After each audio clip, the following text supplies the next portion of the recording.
변박 목사의 아침 묵상 2022년 7월 27일 수요일 아침입니다. 오늘은 요한복음 13장 31절로 35절 말씀을 통해서 상처와 주저함을 넘어 다시 사랑, 이런 제목으로 말씀 묵상의 은혜를 나누겠습니다. 스콘 앱을 출시하기 위한 세팅이 시작되었습니다.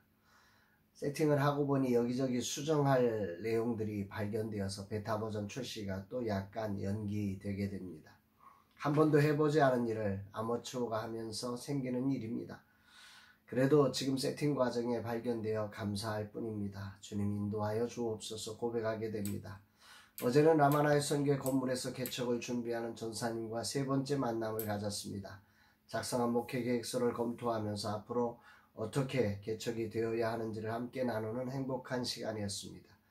내년에 예배가 시작되고 4월 목사 안수를 받고 정식 개척이 시작될 예정입니다. 젊은 세대다운 톡톡 튀는 아이디어와 성실함으로 달려온 전도사님의 개척이 많이 기대가 됩니다. 라마나의 선교회 건물에서 시작될 개척을 통해 이 땅의 아름다운 다음 세대의 하늘 부흥을 꿈꾸고 기대합니다. 주님 축복해 주옵소서. 감사한 것은 라마나유스를 통해 꿈꾸었던 것을 하나하나 다 할 수 있도록 인도하신 하나님께 감사와 찬양과 영광을 올려드립니다. 이곳이 진정 기회의 플랫폼이 되어서 세상에 묶여 도전하지 못하던 세대들이 하나님이 세우신 이 공간에서 기회를 얻고 도전하며 일어나 하늘 부흥의 주역들이 되기를 간절한 마음으로 기도하게 됩니다. 오늘은 어떤 말씀으로 인도하실까? 본문에는 가룟 유다가 유월절 만찬에서 나간 후에 예수님께서 하시는 유월절 만찬의 마지막 레슨이 기록되고 있습니다.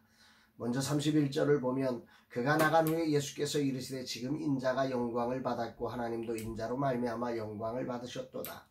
지금 인자가 영광을 받았고, 예수님은 가룟 유다가 예수님의 마지막 기회를 박차고 떠난 순간을 영광을 받았다 표현하고 계십니다. 예수님께서 심령의 괴로움을 가지고 가룟 유다에게 마지막 기회를 허락하셨습니다. 그러나 자기 생각이 옳다고 생각한 유다는 그 자리를 떠나버립니다. 그 순간 예수님은 인자가 영광을 받았다 말씀합니다. 이 말씀의 해석이 본문 전체를 해석하는 열쇠가 됩니다.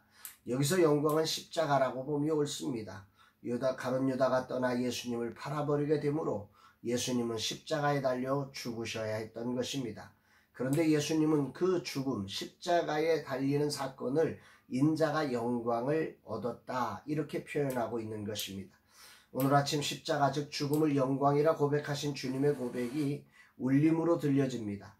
십자가를 영광으로 받아들이시는 주님, 사랑하는 제자를 마지막까지 친절한 사랑으로 돌아오기를 소망하시며 근심하시며 떡을 적셔주신 주님을 배반하고 떠나 이제 십자가가 확정된 순간 영광을 받았다고 선언하시는 주님의 모습이 큰 울림이 됩니다.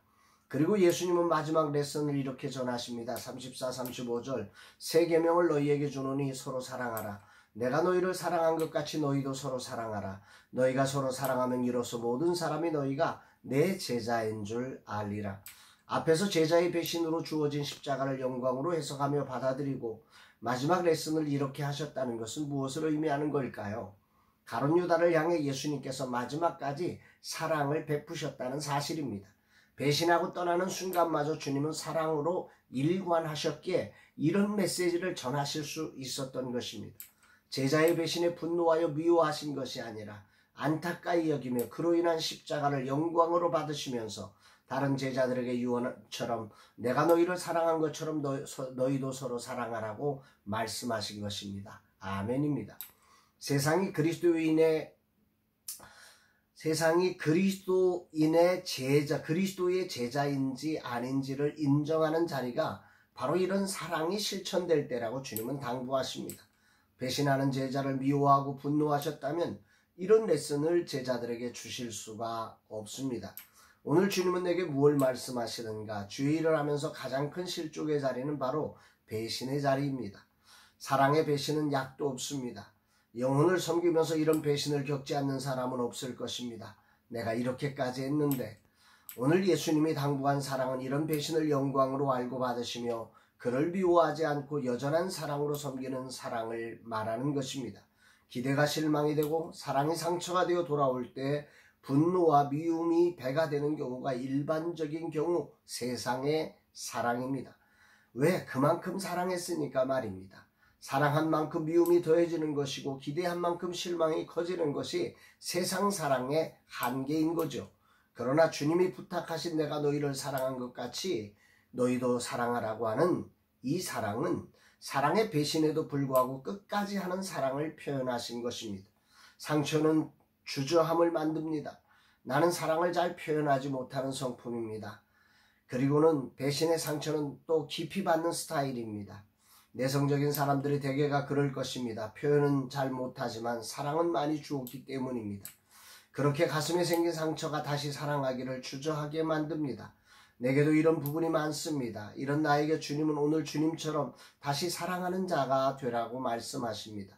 주저함을 내려놓고 주님처럼 끝까지 사랑하라고, 주님 부르시는 날까지 사랑하다가 주님 앞에 서는 자가 되라고 말씀하십니다. 아멘입니다. 사랑의 배신을 상처와 주저함으로 놓지 않고 영광으로 받고 나아감이 진정 주님이 원하시는 사랑의 자리임을 배우며 오늘 부족하지만 주저함과 상처를 믿음으로 내려놓고 다시 사랑을 실천하는 자리에 서기를 결단합니다. 내 힘으로는 할 수 없습니다. 그래서 오늘도 주님께 도우심을 구합니다. 주님, 이 하루 상처와 주저함을 내려놓고 주님이 주신 자리에서 서로 사랑하는 자로 서게 하여 주옵소서. 이런 고백을 올려드리게 됩니다. 사랑하는 여러분, 오늘 하루도 여러 가지 사랑하며 세상을 살며 수많은 상처가 우리의 가슴에 남겨져서 사랑하는 일이 주저함이 되고 사랑하는 일이 두려움이 되기까지 하는 안타까운 세상이 우리가 사는 세상입니다. 이런 세상에서 주님은 우리에게 그 마지막 6월절 만찬 예수님의 모든 사역을 이제 종합 집대성에서 마지막 레슨으로 우리에게 주시는 것, 내가 너희를 사랑한 것 같이 너희도 서로 사랑하라고 하는 이 말씀을 가슴에 담아보면서 사랑으로 주저하게 되는 현장에서 다시 사랑으로 일어나는 우리 모두가 되었으면 참 좋겠습니다. 여러분들에게 이 사랑의 축복이 있기를 주의 이름으로 축복합니다. 사랑합니다, 여러분.